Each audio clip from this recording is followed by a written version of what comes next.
It doesn't take long to be in business to know, crap, I made a mistake. And for a lot of us, we make lots of mistakes. Guys, here's a secret. After 20 years, I'm still making crap up on a daily basis. Everything in your world looks like a fractional opportunity. Every opportunity looks like it. Huge mistake. You will lose revenue and fail miserably if that's how you see the world. The biggest mistake is they go for volume over quality. That is not the way you charge. That will get you broke, keep you broke, and make you hate what you're doing.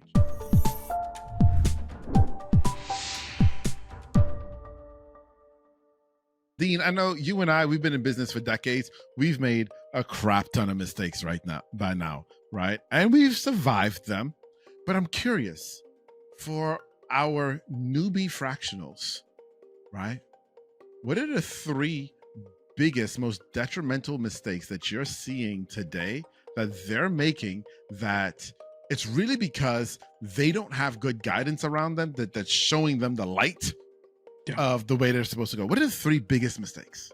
Let's kick it off with the first one that is the number one greatest challenge the fractionals perceive they have, and it aligns with the biggest mistake. And it's all about lead generation. Creating business opportunities. Yeah, what a shocker, right? So the biggest mistake fractionals make is they're going after high volume lead generation activities. They're being told and pressured and being sold to, you need 10 prospect calls a week and you need all this high volume stuff. And you do need lead generation, clearly, because you want clients. That's the first step in filling the top of your sales funnel. But the biggest mistake is they go for volume over quality. They will go after any lead that will talk to them. Period.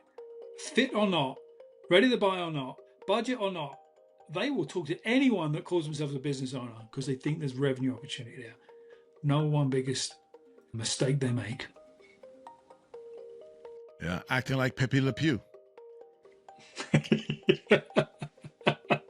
Exactly. Yep.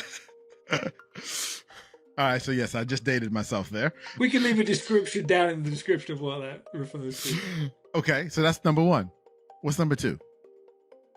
Number 2 is you've just declared yourself, I'm a fractional.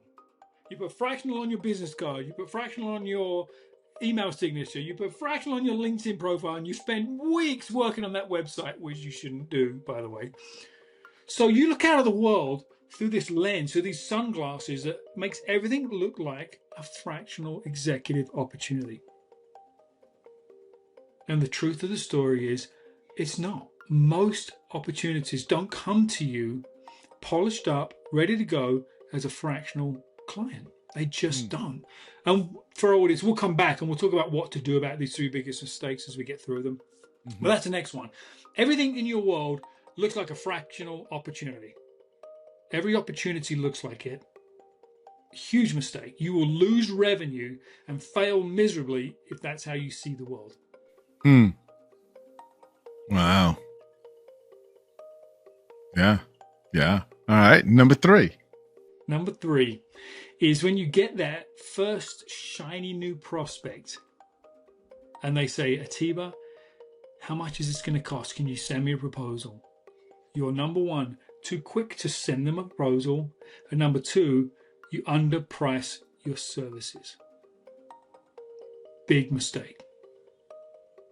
Big rookie mistake. And actually, it's a big veteran mistake too, quite honestly. I talked to a lot of people out in the world, and they're happy to flip a proposal out super fast, and they don't think through the pricing other than function of hours and time, and they lose deals. And let's pause for station identification right here. And remember, we never price things on hours and time. That is not the correct way. And if you have no idea what I am talking about, you need to join the Fractional Launchpad so that you can learn. Listen, I know people have told you that. I know you even think it, well, I work this hour and this is my rate, so that's how much I bill. That is not the way you charge. That will get you broke, keep you broke, and make you hate what you're doing. It will. All too quick. Yep. Okay, so those are the three. So what do we do about them? How do we avoid those three? Okay. Let's jump into everything that looks like a fractional opportunity. And the reason I jump in there is because, like, well, crap, I just said I'm a fractional. Surely I'm selling fractional stuff, fractional services. No, you're not. You're not. Being a fractional leader, a fractional executive, is just a way to engage with and build a relationship with a client. It's a framework. That knowledge in your brain, that experience over the last 20 or 30 years can be deployed in so many ways. So many ways. Now, I love the fractional model. I built my business on the fractional model over the last 2 decades. But it's not the only way I work with clients. I work with clients in typically three different ways. Project-based consulting. I still do consulting. Yes, I do. Project-based consulting can be very lucrative, and it can fill the gaps in your time that you have with other fractional clients. So project-based consulting, ongoing, monthly reoccurring revenue advisory work with clients, and fractional engagements. They're all different. So if you know you've got a flexible approach to working with your clients, to proposing to your clients, to solving their problems with your brilliance, yes, you'll land 50% to 100% more deals.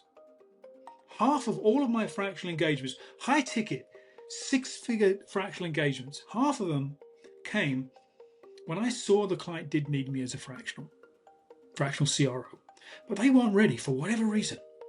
Financially, emotionally, didn't really understand the fractional model. Something was going on in their business, whatever.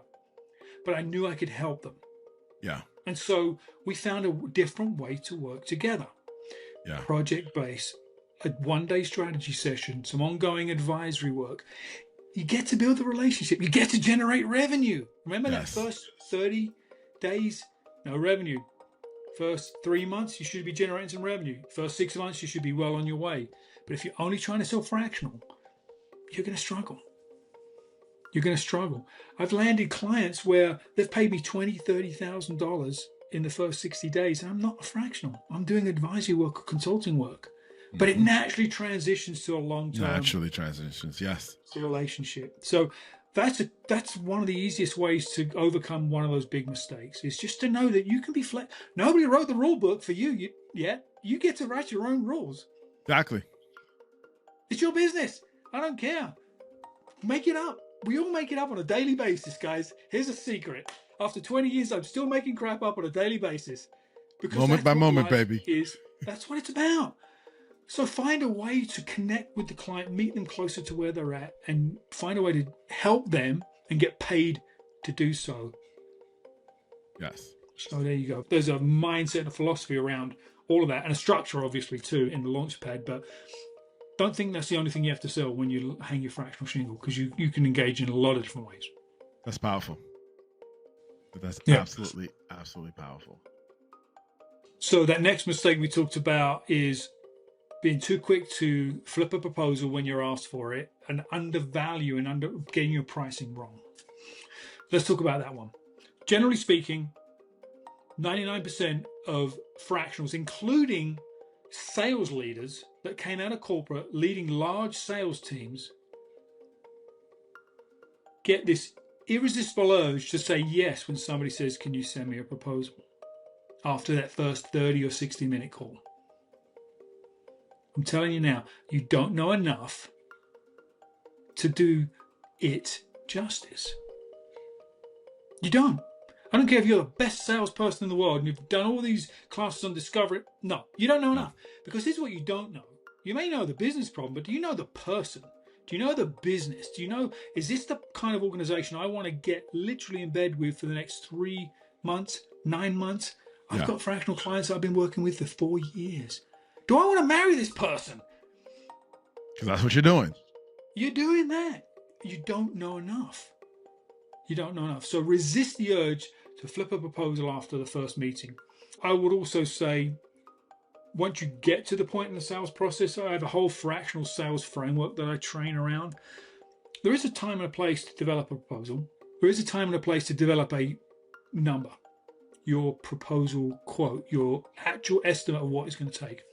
And you just mentioned we never quote hourly rates. Mm-hmm.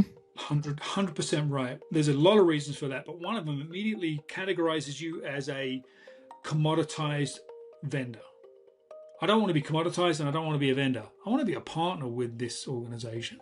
Correct. So never quote an hourly rate. Elevate yourself. And so the way we typically will quote in terms of structure is we'll quote a monthly fee based on, and I want everybody to hear this, based on the responsibilities that we agree upon that I'm going to own and the expected outcomes. Not the number of hours. I didn't say hours. Exactly. Now, part of your proposal and creating guardrails is saying that you're going to commit a 1, 2, 3 days a week, but we're never talking hours. Mm-hmm. Responsibilities and expected outcomes drive value. That's the basis for value-based pricing versus hourly-based pricing. Yes, completely. So that's a big mistake. Proposal too soon. So let me touch one more thing on the proposal thing. When a prospect asks you for a proposal early, it's not a buying signal. It's not a buying signal. They just want to know.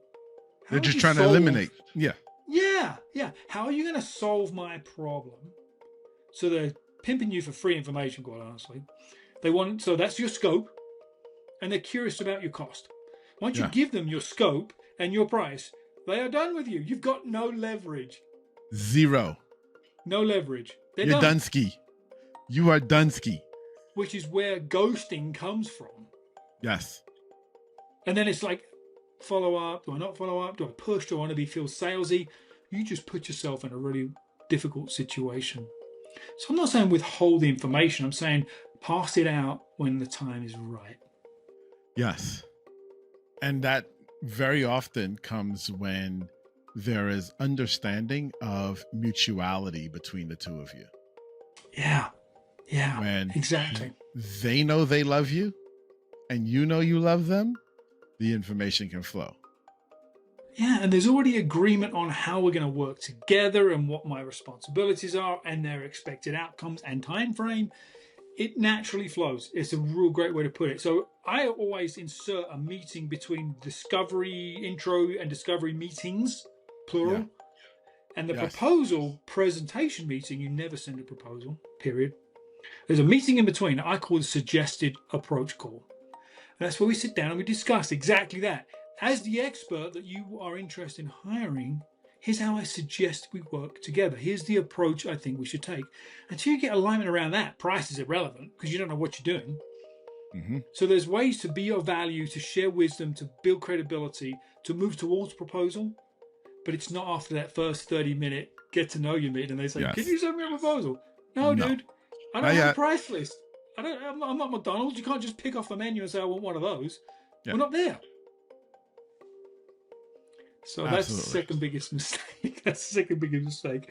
And let's jump forward. Let's jump forward in the sales process and assume that you've got a high quality prospect on the line. You've gone through this process we've described and you're getting to write your proposal. You're getting to establish what I call guardrails for the relationship before we kick the project off.